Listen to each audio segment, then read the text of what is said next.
الحمد لله رب العالمين والعاقبة للمتقين والصلاة والسلام على سيد الأنبياء والمرسلين قال الله تعالى في الكلام المجيد بسم الله الرحمن الرحيم أفلا يتدبرون القرآن أم على قلوب أقفالها صدق الله العظيم رب اشرح لي صدري ويسر لي أمري واحلل عقدة من لساني يفقهوا قولي إن الله وملائكته يصلون على النبي يا أيها الذين آمنوا صلوا عليه وسلموا تسليما الصلاة والسلام عليك يا رسول الله وعلى آلك وأصحابك يا سيدي يا حبيب الله الصلاة والسلام عليك يا رحمة للعالمين وعلى آلك وأصحابك يا سيدي يا خاتم النبيين.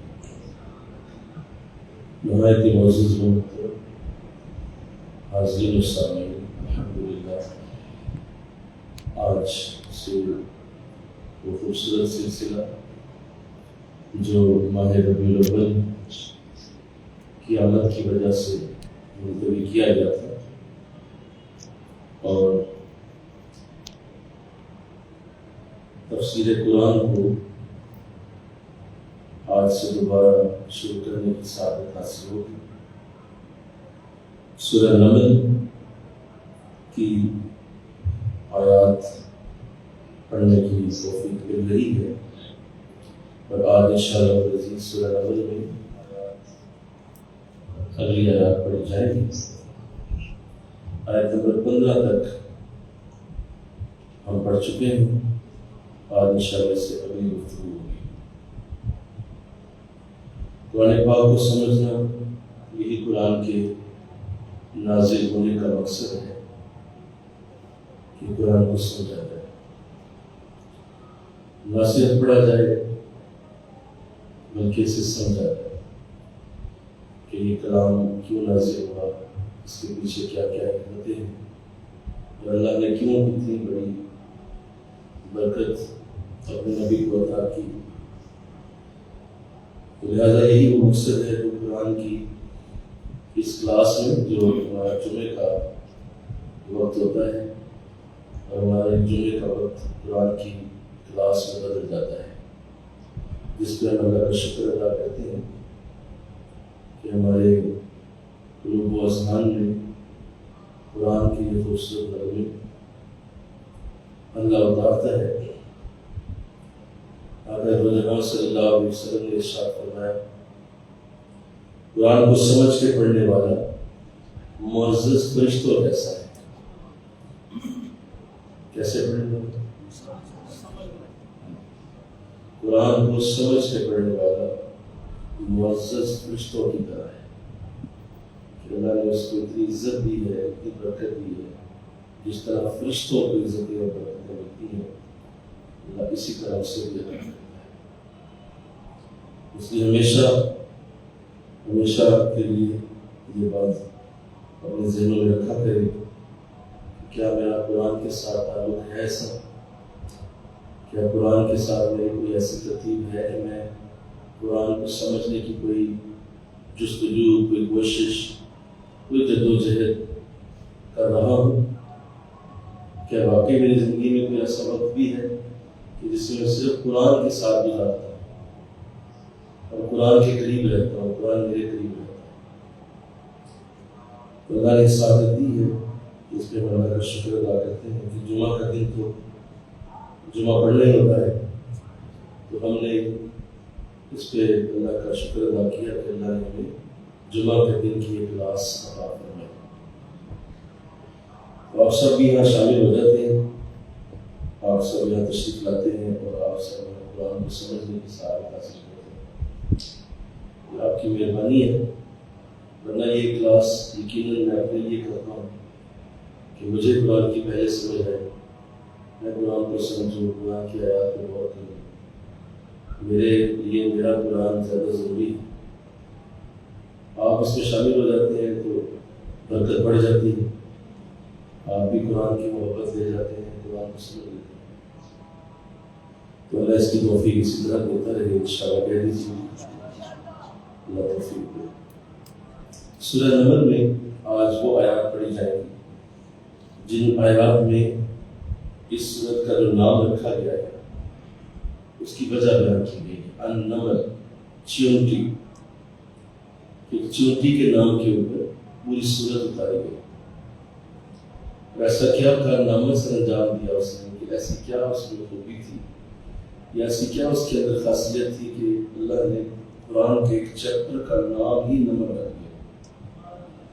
یہ کتنی بڑی سعادت ہے کہ ایک چیونٹی بظاہر ایک معمولی سی مخلوق نظر آتی ہے، حقیر سی مخلوق ہے، مطلب ہماری کسی گنتی میں نہیں آتی، اور ہم کسی جگہ چیونٹی کو سوچتے بھی نہیں ہیں۔ تو اللہ نے اسے قرآن کا ایک جز بنایا، قرآن کا ایک حصہ بنایا، قرآن کی ایک خوبصورت سورت کا نام ہی اس کے نام پہ رکھ دیا۔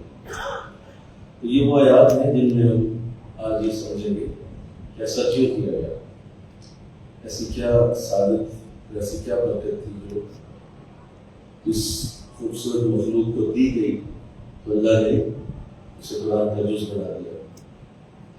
آئیے بسم اللہ الرحمن الرحیم۔ وَوَرَثَ سُلَيْمَانُ دَاوُودَ وَقَالَ أَيُّهَا النَّاسُ عُلِّمْنَا مَنطِقَ الطَّيْرِ وَأُوتِينَا مِنْ كُلِّ شَيْءٍ إِنْ هَذَا لَهُوَ الْفَضْلُ الْمُبِينُ وَحُشِرَ لِسُلَيْمَانَ جُنُودُهُ مِنَ الْجِنِّ وَالْإِنسِ وَالطَّيْرِ فَهُمْ يُوزَعُونَ حتى إذا أتوا على واد النمل قالت نملة يا أيها النمل ادخلوا مساكنكم لا يحطمنكم سليمان وجنوده وهم لا يشعرون فتبسم ضاحكا من قولها وقال ربي أوزعني أن أشكر نعمتك التي أنعمت علي وعلى والدي وَأَنْ أَعْمَلَ صَالِحًا تَرْضَاهُ وَأَدْخِلْنِي بِرَحْمَتِكَ فِي عِبَادِكَ الصَّالِحِينَ۔ صدق اللہ العظیم۔ مل کے کہیے سبحان اللہ۔ ترجمہ نوٹ کیجئے۔ آیت نمبر 16 میں اللہ فرماتا ہے وَوَارِثَ سُلَيْمَانُ داود، اور جانشین بن گئے سلیمان علیہ السلام داؤد علیہ السلام کے۔ وقال یا ایھا الناس، اور فرمایا اے لوگو، علمنا منطق الطیر، ہمیں پرندوں کی بولی سکھائی گئی ہے۔ وَأُوتِينَا مِن كُلِّ شَيْءٍ، اور ہمیں ہر قسم کی چیزیں عطا کر دی گئی ہیں۔ ان ھذا لَھُوَ الْفَضْلُ الْمُبِینُ، بے شک یہ کھلا ہوا اللہ کا ہم پہ فضل ہے۔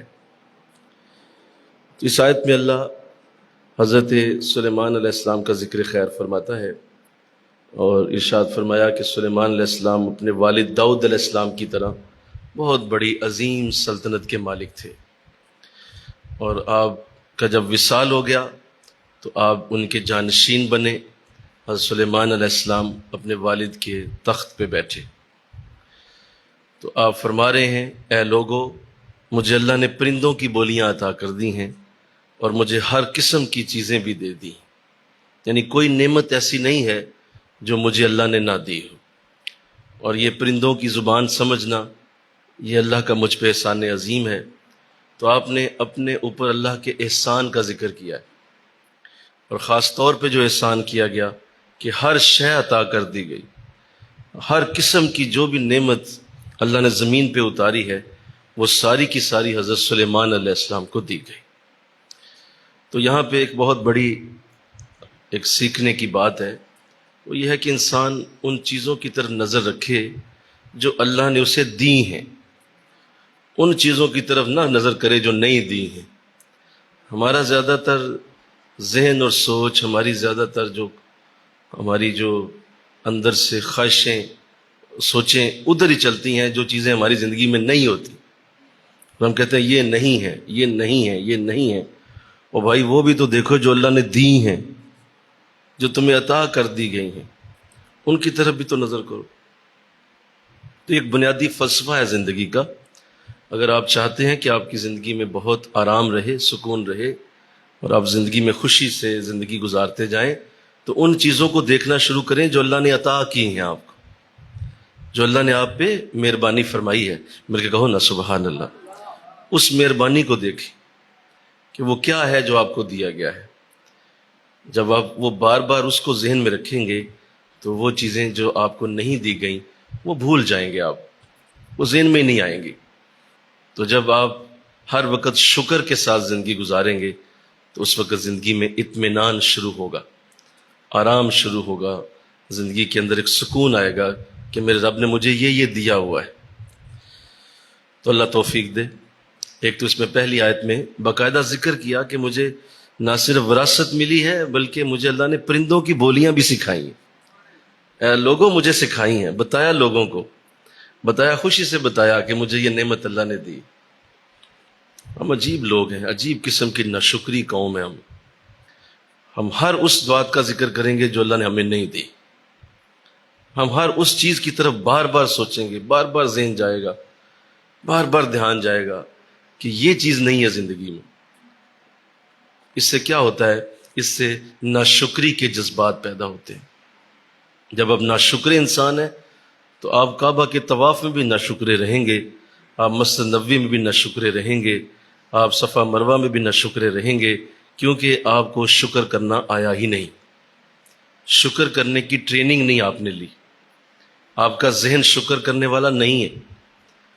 لہذا ہر صورت لڑائی رہے گی، جھگڑا رہے گا، اور ہر صورت اسی طرف دھیان رہے گا کہ یہ چیز کم ہے، یہ چیز کم ہے، یہ چیز کم ہے۔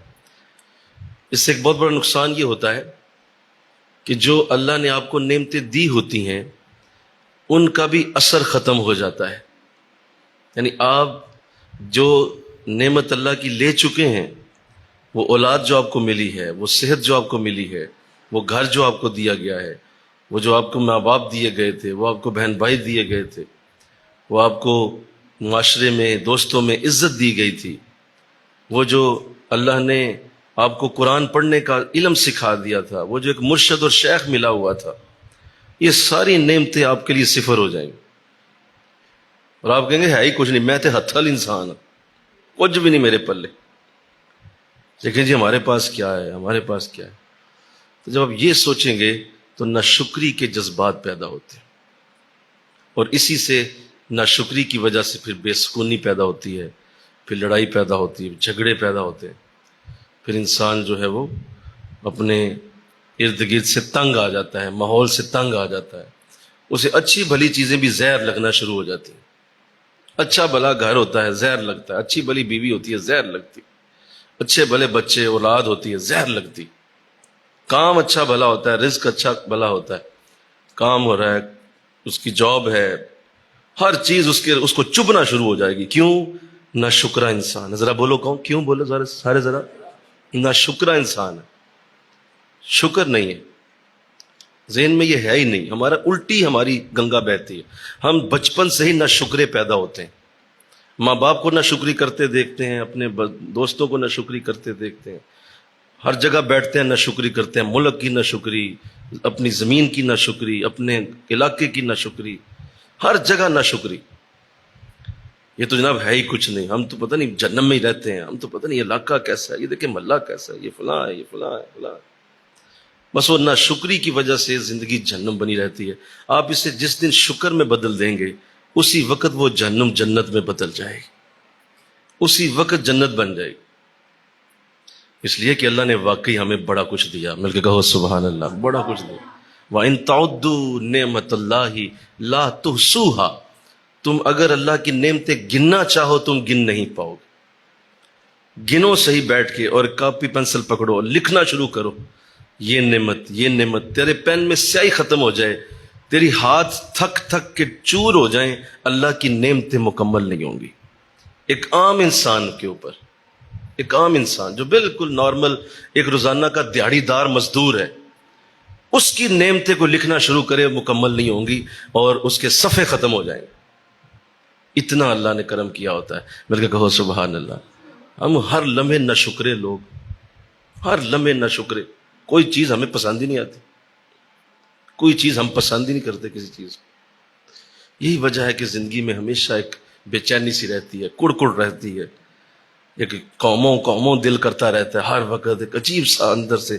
کیوں؟ آپ کو اپنی نعمتوں کا اندازہ ہی نہیں.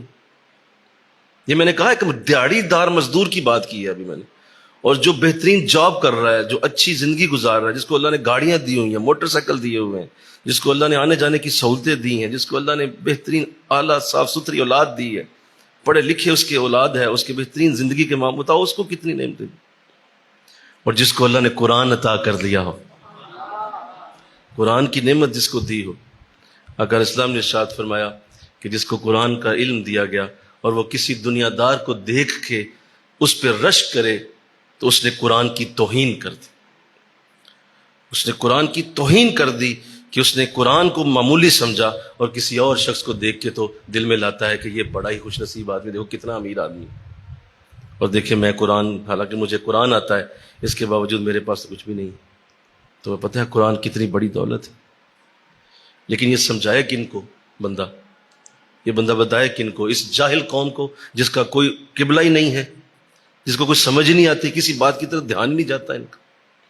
تو ایسی قوم کو کیا سمجھائے ان سے؟ جب بادشاہت ملی ہے فوراً اپنے رب کا شکر ادا کیا ہے، مل کے کہو سبحان اللہ. فوراً کہا ہے مجھے پرندوں کی بولیاں عطا کر دی گئیں، مجھے ہر شے عطا کر، لوگوں سنو مجھ پہ اللہ نے کتنا کرم کر. تو اللہ یہ توفیق دے دے انشاءاللہ. کہیے اپنی زندگی کے اس رخ کو دیکھنے کی عادت بنائیں، اپنی زندگی کے اس رخ کو بار بار دیکھیں، بار بار روز سوچیں.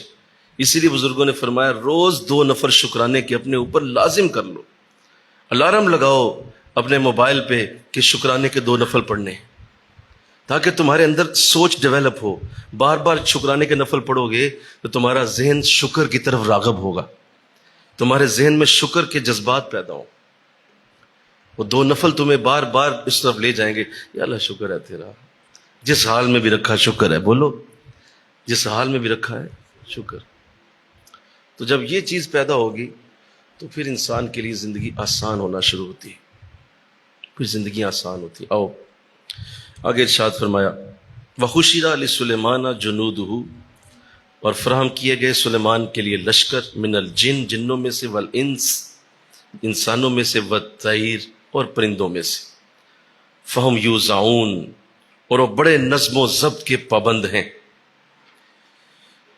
آیت نمبر 17 میں اللہ فرماتا ہے کہ ہم نے سلیمان پہ ایک اور کرم کیا، ہم نے اسے 3 لشکر عطا کیے.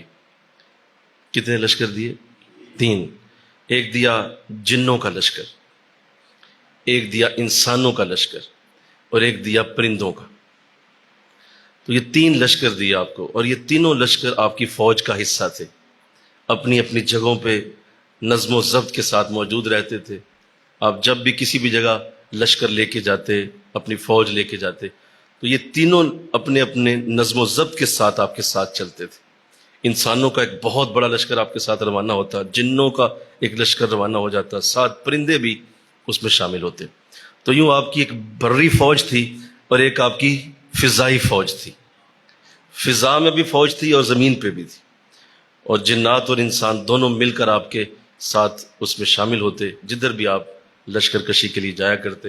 اور ان کے اندر بڑا مثالی نظم و ضبط ہوتا. کسی کی جرت نہیں ہوتی تھی کہ وہ جنوں کا لشکر انسانوں کے اندر گھسے، اور انسان جو ہے وہ جنوں میں کوئی اپنی جو ہے وہ دخل اندازی کریں، اور پرندوں کو کوئی جنوں یا انسانوں میں سے چھیڑ دے. نہیں، نیور، ایسا کبھی نہیں ہوتا تھا. یہ نظم و ضبط کے پابند تھے.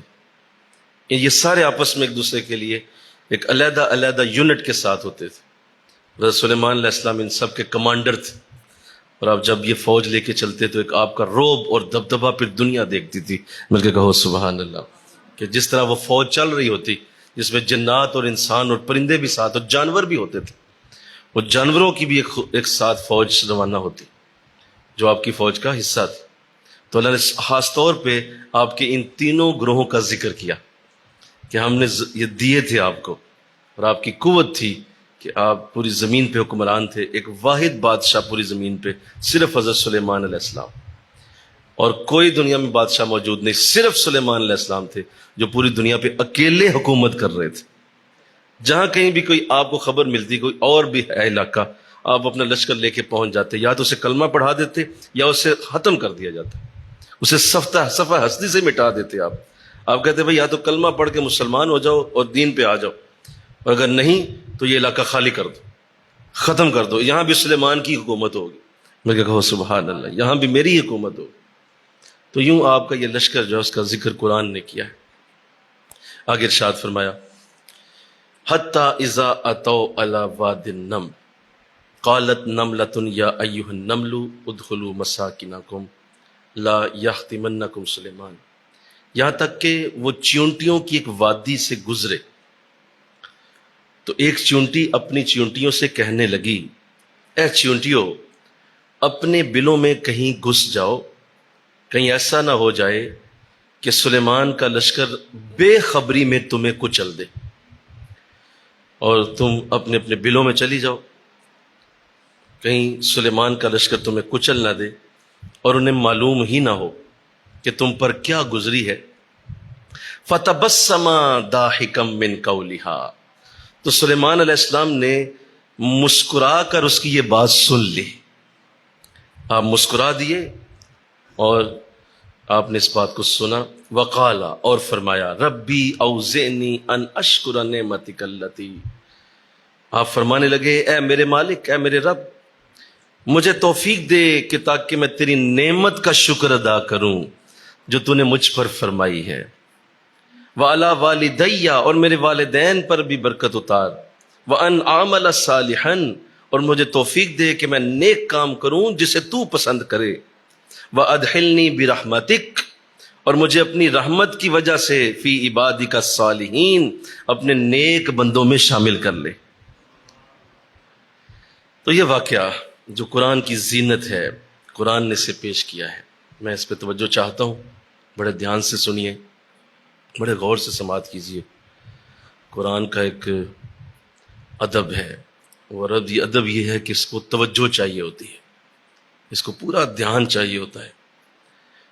اور یہ واقعہ جو سلیمان علیہ السلام کا پیش کیا گیا ہے، بظاہر ایک معمولی سی بات نظر آ رہی ہے، بظاہر یہ کوئی ایسی بات نظر نہیں آ رہی، ایک عام سی بات ہے کہ چونکہ اس وقت وہ چیونٹی جو ملکہ تھی وہ اس وادی میں موجود تھی، اور اس نے زمین کو ہلتے ہوئے، زمین کی گڑگڑاہٹ سے جان لیا کہ لگتا ہے کوئی بہت بڑا کوئی چیز ہے جو ادھر آ رہی ہے، کیونکہ لشکر بہت بڑی تعداد میں ہوتا تھا۔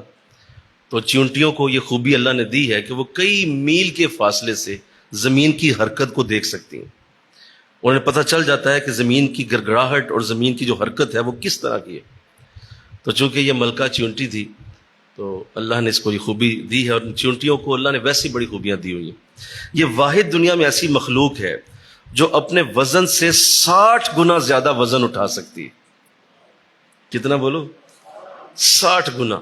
آپ کا وزن اگر اس وقت 100 کلو ہے، چلیں 100 کلو، تو ضرب 60 کریں اسے، 100 ضرب 60 6000 کلو، 6000 کلو انسان نہیں اٹھا سکتا۔ 60 گنا جتنا اس کا اپنا وزن ہوتا ہے اس سے 60 گنا زیادہ اٹھا لیتی ہے۔ آپ اس کی قوت کا اندازہ تو کریں ذرا، ہاتھی بھی اس کے سامنے کچھ نہیں ہے۔ اس بات میں ہاتھی بھی اس کے سامنے زیرو ہے، کیونکہ ہاتھی بھی اتنا وزن نہیں اٹھا سکتا۔ تو اللہ نے اس کو بہت بڑی خوبیوں سے نوازا۔ ان کی کمیونیکیشن بڑی تیز ہوتی ہے، یہ بڑی دور سے چیز سونگھ لیتی ہیں۔ یہاں سے آپ 1 میل کے فاصلے پہ بھی کوئی میٹھا رکھ کے دیکھیں، چیونٹیاں پہنچ جائیں گی، انہیں علم ہو جائے گا یہاں پہ کوئی میٹھی چیز پڑی۔ اور پھر یہ اپنی خوراک کو جس طرح ذخیرہ کرتی ہیں، یہ ایک الگ کہانی ہے، یہ ایک الگ چیپٹر ہے کہ خوراک کس طرح سے ذخیرہ کی جاتی ہے۔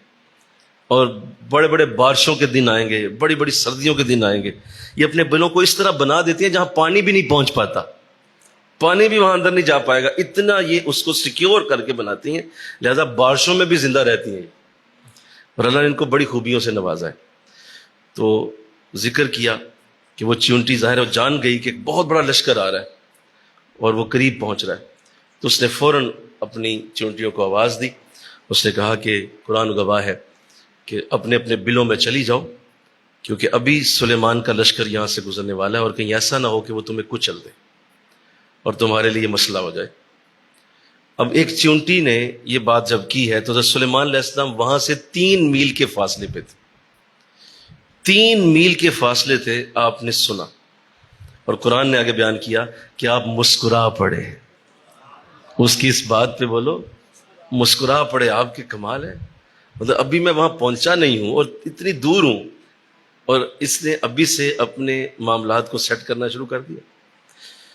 تو اس نعمت پہ کہ آپ نے اس کو سنا اور اپنی اس مخلوق کی اس خیر خائی کے اوپر کہ اس نے کتنی اچھی بات کہی ہے کہ اپنی چونٹیوں کو حفاظت کے لیے اس نے کہا کہ تم اندر چلی جاؤ، تو آپ نے خوش ہو کے پوری آیت اللہ نے اتار دی. اب اس نعمت کا بھی اللہ کی بارگاہ میں شکر ادا کیا.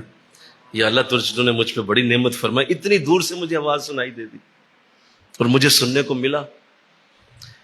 اللہ تو یہاں یہ واقعہ پیش کر کے کوئی یہ معاملہ نہیں تھا کہ کوئی اس طرح کی بات کی جاتی جو بظاہر ایک عام سی بات ہے، نہیں، اس کے پیچھے بہت سارے اشارے ہیں.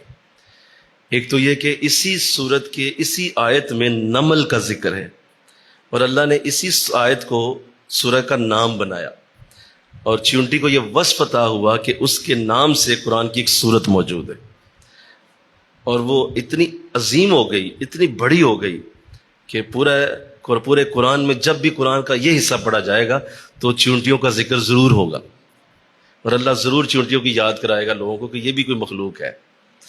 تو اللہ نے اپنی اس مخلوق کو بھی قرآن کا جز بنا دیا. دوسرا اس کے اندر ایک بہت بڑی بات یہ ہے کہ سلیمان علیہ السلام نے 3 میل کے فاصلے سے چیونٹی کو سنا. لہذا نبیوں کی سماعت کو ہم عام انسانوں کی سماعت سے نہیں جوڑ سکتے، اور نبی جس طرح سنتا ہے وہ ہم جیسی سماعت نہیں ہوتی. ہمارا سننے کا انداز، ہماری سننے کے انداز، جو بولنے کے اور ہمارے عمل کے انداز ہیں وہ ویسے نہیں ہیں جو نبیوں کے. نبیوں کو اللہ نے علیحدہ انداز دیے ہوتے ہیں. تو یہ سلیمان علیہ السلام ہیں کہ جن کو اللہ نے اتنی عزت عطا کر دی، اتنا برکت دے دی کہ 3 میل کے فاصلے پہ سن لیا. اور آج کا تو جو انداز بنا ہے لوگوں کا، اور جو سمجھ نہیں پاتے، اور خاص طور پہ جو آقا دو جہاں صلی اللہ علیہ وسلم کے فضائل و کمال سے آگاہ ہی نہیں ہے، انہیں یہ علم ہی نہیں ہے کہ وہ کس نبی کی امتی، تو وہ قرآن کے اس لفظ کو فوراً پکڑ لیتے ہیں، انا بشر مثلکم، میں تمہاری طرح کا بشر ہوں. او بھائی، یہ تو حضور نے کسی وجہ سے فرمایا تھا، اور اللہ نے فرمایا تھا تم میری طرف سے ان کو کہہ دو کہ میں تمہاری طرح کا ایک بشر ہوں. یہ تو اللہ کا حکم تھا، حضور نے تو اللہ کے حکم کو بولا. یہ تو حضور ہمارے جیسے ہیں، یا آپ کی نسبت ہم سے ہو سکتی، یا ہمارا انداز ویسا ہو سکتا ہے جیسے حضور کا تھا. تو جو لوگ یہ انداز سمجھ نہیں پاتے وہ پھر نبیوں کی ان قوتوں کا انکار کر دیتے ہیں جو نبیوں کو اللہ نے دی ہوتی، نبیوں کے وہ اعلیٰ اوصاف کا انکار کر دیتے ہیں جو اللہ نے انہیں عطا کیے ہوتے ہیں. اب سلیمان علیہ السلام کا یہ ذکر قرآن میں اس لیے ڈالا گیا کہ بے شمار لوگ قیامت تک انکار کریں گے، جی ہم نہیں مانتے کہ ایسا ہوتا ہے، نبی ہماری طرح کا ہی ہوتا ہے. تو شکر ہے کہ اللہ نے قرآن میں ڈال دیا، مل کے کہو نا سبحان اللہ، اور باقاعدہ ڈال دیا، اور کہا کہ سن کے مسکرائے بھی. یعنی نہ صرف سنا ہے بلکہ اس کا مفہوم بھی سمجھ گئے ہیں کہ یہ بول کیا رہی ہے. صرف سنا ہی نہیں ہے، بولو مفہوم بھی سمجھ گئے ہیں کہ یہ کیا بول رہی ہے. تو ایک تو اس سے آپ کی اس قوت سماعت کا اندازہ ہوتا ہے. اور ہم انسان جو ہیں وہ ہمارے کان میں بھی کوئی چونٹی لا کے رکھ دے اور کہے کہ ذرا سننا یہ کیا بول رہی ہے، بولو کبھی سن نہیں پاؤ گے، تمہیں نہیں اندازہ ہوگا. تمہارے کان میں وہ حالانکہ رکھی گئی ہے، وہ 3 میل کے فاصلے سے سن سکتے ہیں. اور یہ وہ نبی ہے، سنیے، یہ وہ نبی ہے جو اس وقت جب معراج ہوئی تھی تو جب آپ مسجد اقصیٰ پہنچے تھے تو یہ نبی حضور کے پیچھے مقتدی بن کے کھڑے ہوئے تھے. یہ مقتدی تھے، حضور امام تھے. تو امام بڑا ہوتا ہے مقتدی سے، بولو نا، نہیں سمجھے؟ اسی سے اشارہ سمجھ لو کہ حضور کی سماعت کیا ہوگی. آقا دو جہاں کیسے سنتے ہوں گے، آقا دو جہاں کا سننے کا انداز کیا ہوگا کہ آپ ایک چونٹی کی مثال دے کے قرآن سمجھا رہا ہے کہ سلیمان نے 3 میل کے فاصلے سے سنی. اور نہ صرف یہ سنی بلکہ آپ خوش ہوئے، مسکرائے، اور پھر اس نعمت کا شکر ادا کیا کہ مولا تو نے مجھ پہ بڑا رحم کیا ہے. 3 میل کا فاصلہ تھا اور میں سن رہا ہوں، کیا بول رہی ہے یہ، سبحان اللہ. تو میرے نبی کی قوت سماعت کیا ہے. حضرت معاذ بن جبل رضی اللہ تعالیٰ عنہ، آپ کو حضور نے جب یمن کا گورنر بنایا تو آپ نے ارشاد فرمایا جا رہے ہیں معاذ، تو اللہ آپ کو توفیق دے کہ آپ اللہ کے حکم کے مطابق فیصلے کریں، تو حضرت معاذ نے ایک بڑی خوبصورت بات فرمائی. آپ نے فرمایا حضور بڑی دور جا رہا ہوں آپ سے، بڑا فاصلہ ہوگا، یمن کہاں مدینہ کہاں، بولو یمن کہاں ہے مدینہ کہاں ہے، تو حضور بڑا فاصلہ ہوگا، تو اب میں آپ سے مل نہیں پاؤں گا. تو حضور اسلام نے واضح حدیث میں یہ الفاظ فرمایا اے معاذ ایسا نہ کہہ، ایسا نہ کہہ، دنیا میں جہاں کوئی بھی مجھے پکارے میں اس کی پکار سن لیتا ہوں، میں اس سے جان لیتا ہوں کہ میرے امتی نے مجھے یاد کیا ہے. لہذا تسلی رکھ، بڑی تسلی رکھ کہ ہم تیری آواز سنیں گے. رضا آقا علیہ السلام کی سماعت کا انداز کیا ہو سکتا ہے، کتنی بڑی سماعت اللہ نے آپ کو دی ہوگی. اس لیے تسلی سے جب آپ حضور کو کسی بھی جگہ یاد کریں، جب آپ مدینہ شریف جائیں، آپ یہاں یاد کریں، تو اپنے اندر سے یہ گندا خیال پہلے باہر نکالیں کہ نبی کو علم نہیں ہوگا، نبی کو علم بولو نہیں ہوگا، یہ نہیں ہو سکتا. ایک جگہ ایسا ہوا کہ اگر اسلام تشریف فرما ہے، راستے میں جا رہے ہیں تو دیکھا کہ ایک شخص جو ہے اس کے اوپر لوگوں نے سایہ کیا ہوا ہے، سایہ کیا ہوا ہے. تو حضور قریب چلے گئے، فرمایا کیا وجہ ہوئی؟ تو بتانے لگے حضور اس نے روزہ رکھا ہوا تھا تو گرمی کی وجہ سے بے ہوش ہو گیا تو ہم نے اس پہ سایہ کر دیا. فرمایا روزہ ایسی حالت میں کیوں رکھا، کتنی سختی تھی؟ کہا حضور یہ وصال کے روزے رکھ رہا تھا، ایک کے بعد ایک، پھر اس کے بعد ایک، مسلسل روزے رکھ رہا تھا. تو فرمایا کہ وصال کے روزے ضروری تو نہیں تھے؟ فرمایا حضور آپ جو رکھ رہے ہیں، آپ تو وصال کے روزے رکھتے ہیں نا، تو اس لیے آپ کو دیکھ کے اس نے بھی روزے رکھنا شروع کر دیے. تو آقا اسلام نے ارشاد فرمایا ایکم مثلی، تم میں کون ہے جو میرے جیسا ہے؟ تم میں میرے جیسا کون ہو سکتا ہے؟ میں رکھ سکتا ہوں وصال کے روزے، تم نہیں رکھ سکتے. لہٰذا ایسا نہ کرو کہ میرے جیسا انداز تم بھی اختیار کرو، اس طرح نہیں ہوگا تمہارے ساتھ. تو اگر اسلام کو اپنے جیسا بشر سمجھ کے سوچ بیٹھنا کہ کسی کو کیا پتا کیا ہو رہا ہے، ایسا نہیں ہے. حضور کی اپنی امت کے ساتھ بڑی زبردست کمیونیکیشن، بڑی اعلیٰ کمیونیکیشن ہے. ہر امتی کو آپ جانتے ہیں، بہترین جانتے ہیں، اعلیٰ جانتے ہیں، خوبصورت جانتے ہیں. اور انہیں ایسی ایسی باتوں کا بھی شاید پتہ تمہیں نہیں ہے، حضور کو وہ بھی پتہ ہے، حضور اس کی بھی خبر رکھتے ہیں. تو لہذا پہلی اس میں یہ ہدایت کی بات نصیب ہوئی کہ حضرت سلیمان علیہ السلام کا وہ سماعت کا خوبصورت انداز قرآن نے ذکر کیا. دوسری اس میں سے جو بات سمجھنے والی ہے وہ یہ ہے کہ ایک چیونٹی نے اپنے لشکر کی، اپنے اس معاشرے کی خیر خواہی کی. کیا کی بولو؟ خیر خواہی کی. اس نے کہا کہ نقصان نہ کہیں ہو جائے، لہذا اپنے بلوں میں چلے جاؤ، جب یہ گزر جائے گا پھر باہر آ جانا، کہیں کوئی میری چیونٹی ماری نہ جائے، کسی کو تکلیف نہ ہو جائے، کسی کی جو ہے جان تلف نہ ہو جائے. گھوڑے گزریں گے، ہاتھی گزریں گے، جانور گزریں گے، جنات انسان گزریں گے، پاؤں میں مسلی جائیں گی. تو اس نے دور سے بول کے اپنی چیونٹیوں کو بچانے کا سبب بنی. تو اللہ نے اس کی خیر خواہی کو اتنا پسند کیا کہ اللہ نے اس کا ذکر قرآن کے اندر ڈال دیا کہ یہ خیر خواہی اللہ کو بڑی پسند، خیر خواہ ہو جانا لوگوں کا، کہ یار لوگوں کو آسانی ہو جائے، لوگوں کو پریشانی نہ ہو، لوگوں کو دکھ نہ ہو. یہ حضور کی امت کے لیے کوئی پریشانی کا سبب نہ بن جائے، لوگوں کو آسانی ہو جائے. پانی رکھ دو یار، یا کھانا رکھ دو، یا سایہ کر دو، یہاں یہ رکاوٹ دور کر دو، یہ راستے سے پتھر ہٹا دو، یہ راستے میں نلکا لگا دو، یار کوئی گزرے گا کسی کو تکلیف نہ ہو جائے، کوئی پریشانی میں نہ چلا جائے. یہ جو تو کر رہا ہے، ارے چونٹی کی بات اللہ جانے نہیں دیتا تو امت محمدیہ کے اندر ہے، تجھے کس طرح جانے دے گا؟ اگر تو آج ہی عمل کرتا ہے، بتا تجھے اللہ کیسے جانے دے؟ ایک چونٹی کو نہیں جانے دے رہا، اور اس کے لیے قرآن کے اندر لکھ دیا گیا کہ یہ کر رہی تھی، اس نے بات کہی تھی کہ نکل جاؤ یہاں سے، دور ہو جاؤ، بلوں کے اندر چلی جاؤ. تو اس لیے امت کی خیر خواہی کرنا، کبھی نہ تنہائی میں بیٹھ کے یہ سوچنا کہ تمہارے اندر حضور کی امت کے لیے کتنا اچھا جذبہ ہے. کبھی سوچنا، یہ میری بات کہیں لکھ لو، کہیں بیٹھ کے نا دھیان سے اکیلے میں سوچنا کہ میں حضور کی امت کے لیے کیا کر رہا ہوں، حضور کی امت کا مجھے کتنا درد ہے. اور اگر تمہیں حضور کی امت کا درد ہے نا، سنو ایک بات کہنے لگا ہوں، حضور کی امت کا اگر تمہیں درد ہے، اس چونٹی کا ذکر قیامت تک کے لیے اللہ نے قرآن میں ڈال دیا، تمہارا ذکر بھی قیامت تک کے لیے ہوتا رہے گا، ورنہ مٹ جاؤ گے.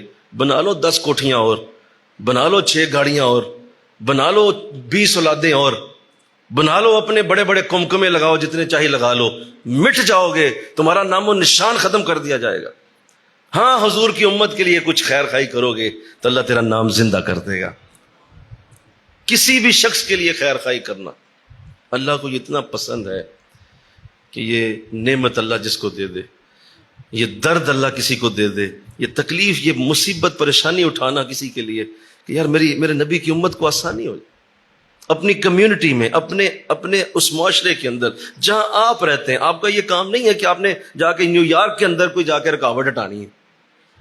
آپ نے یہ نہیں کرنا. آپ نے جا کے جو ہے وہ کچھ جا کے ملتان کے اندر نہیں جا کے کوئی ڈسپینسری بنانی. اپنے اس علاقے میں جہاں پہ آپ رہتے ہیں، آپ کی وجہ سے لوگوں کو آسانی کیا ہو رہی ہے، بس یہ پتا کر لیں. بس یہ پتا کر لیں ارد گرد والوں کو آپ کی وجہ سے آسانی کیا ہے. بلکہ کہو نا سبحان اللہ، کیا کر رہے ہیں آپ ان کے لیے، چاہے چھوٹے سے چھوٹا کام ہی کیوں نہ ہو. کسی شخص کو آپ کی وجہ سے فائدہ کیا ہو رہا ہے. دیکھیے چیونٹی نے صرف اتنی بات کہی تھی، اللہ نے کمال کر دیا. بلکہ ایک اور بات مجھے یاد آ گئی، یہ بڑی عظیم مخلوق ہے، یہ بڑی عظیم مخلوق ہے. حضرت سلیمان علیہ السلام کے دور میں یہ واقعہ پیش آیا کہ آپ کے دور میں قحط پڑا، بہت زیادہ قحط ہو گیا، اتنا قحط ہو گیا کہ بارشیں بند ہو گئیں. تو حضرت سلیمان علیہ السلام اپنے لشکر سمیت نکلے اور دعا کرنے کے لیے آپ میدان میں حاضر ہوئے کہ مولا دعا کروں تیری بارگاہ میں کہ بارش برسا دے. اب بارش برسانے کی دعا کرنے کے لیے آپ جب میدان میں پہنچے تو دیکھا کہ ایک چیونٹی وہاں پہلے ہی پر پھیلائے ہوئے آسمان کی طرف منہ کر کے دعا کر رہی ہے. پہلی دعا کر رہی ہے.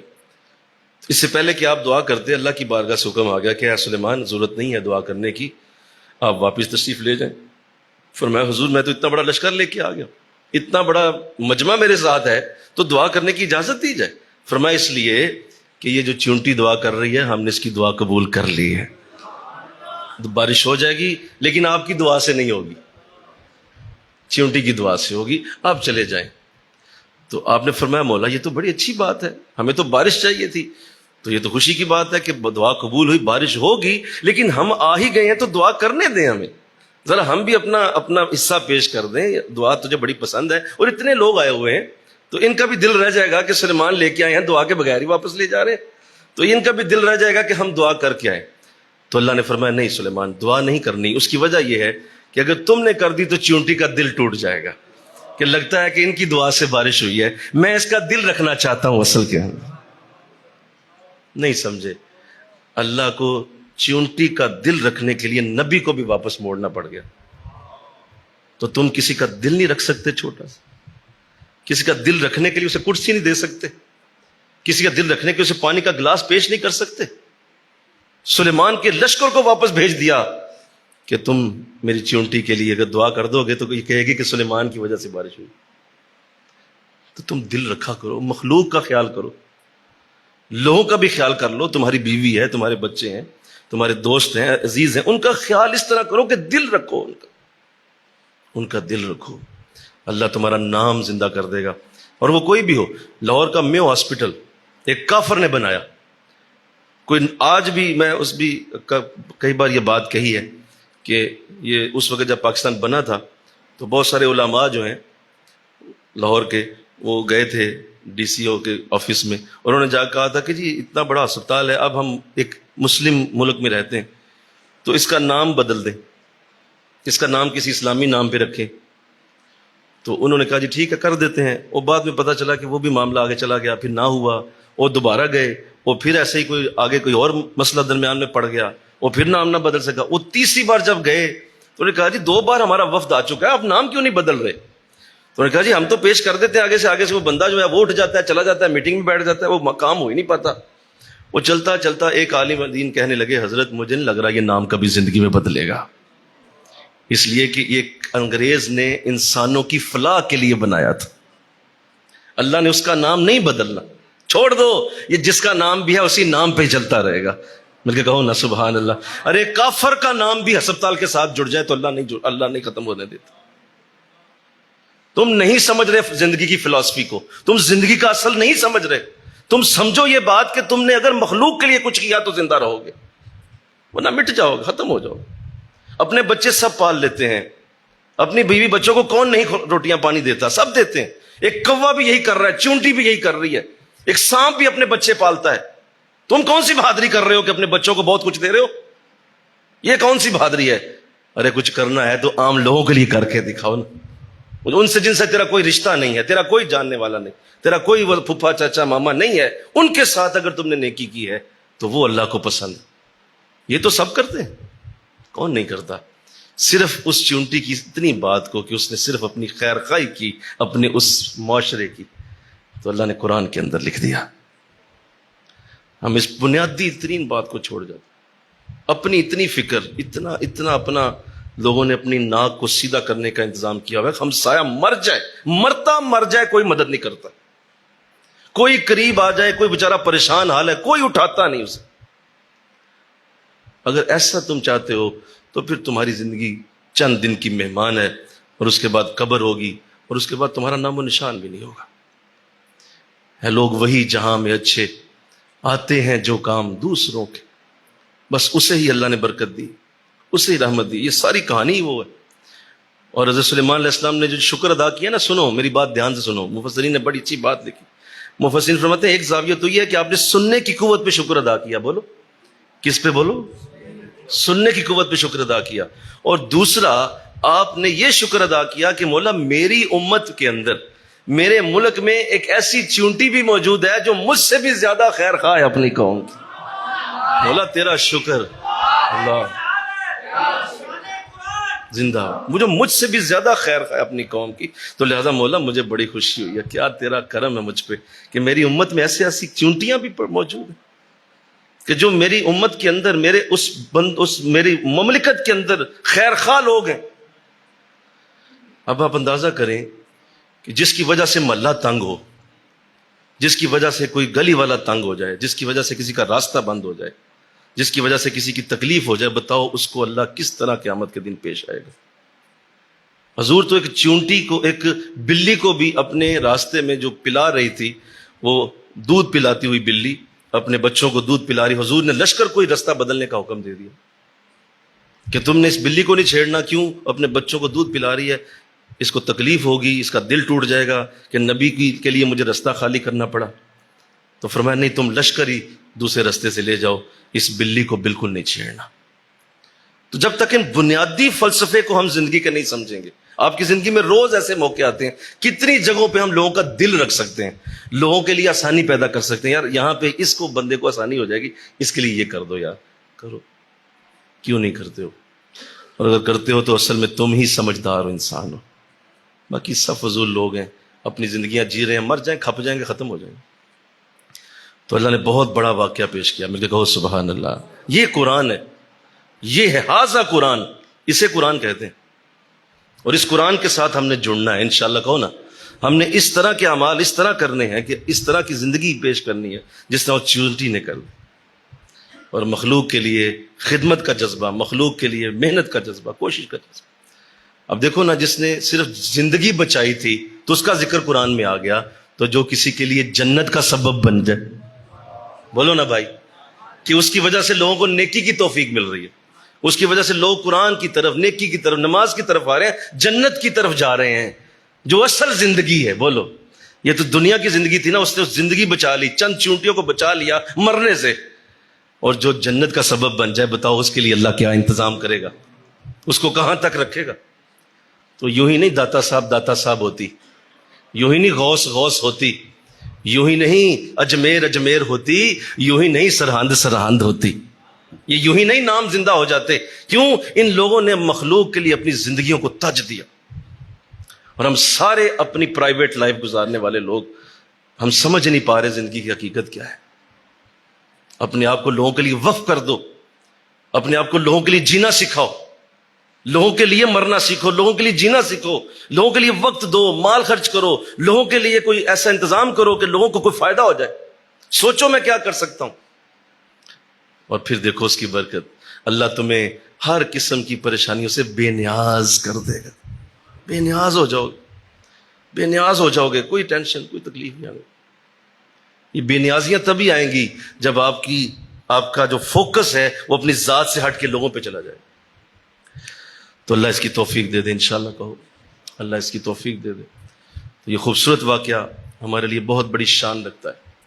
اور آقا دو جہاں صلی اللہ علیہ وسلم، آخری بات عرض کر رہا ہوں، حضور اسلام نے جس طرح سے اپنی امت کے لیے اور آپ کی امت کے کا درج جس طرح سے آپ نے اپنے لیے اور اپنے صحابہ کے لیے رکھا ہے، اور جس طرح حضرت ابوبکر رضی اللہ تعالیٰ عنہ، بلکہ ایک اور بات کر دوں کہ وہ چونٹی جو تھی وہ یہ مزاج رکھتی تھی کہ میں انہیں بچا لوں، یعنی وہ اس نبی کے مزاج جیسی تھی، کیونکہ نبی کا مزاج بھی یہی ہوتا ہے کہ اس کی قوم بچی رہے، اس کی قوم بولو بچی رہے، تو وہ نبی کے مزاج والی تھی، اس کا بھی یہی مطمع نظر تھا کہ میری قوم بچی رہے، حضرت سلیمان کا بھی یہی مطمع نظر تھا کہ میری قوم بچی رہے۔ تو جس کا نظر کا یا سوچنے کا انداز نبی سے مل جائے اور وہ چونٹی ہو تو اللہ قرآن میں ڈالتا ہے، تو جس کا مزاج ابو بکر جیسا ہو اور حضور سے مل جائے، ابو بکر جو حضور کو سب سے زیادہ جانتے تھے، ان کو کتنا اللہ عزیز کرے گا، کیونکہ مزاج رسول سے آشنا تھے، مزاج رسول کو سمجھتے تھے مزاج رسول کیا ہے، لہٰذا انہیں اللہ کتنی برکتیں دے۔ تو اللہ کا مزاج سمجھو، اللہ کا مزاج یہ ہے، ساری مخلوق اللہ کا کنبہ ہے، فرمایا یہ میری فیملی ہے، یہ میرا خاندان ہے، میرا کنبہ ہے، لہذا اس کی جو فکر کرے گا مجھے بڑا ہی پیارا ہوگا، مجھے بڑا پیارا ہوگا۔ اللہ سمجھنے کی توفیق عطا فرمائے، سنتے ہیں دعا فرمائے۔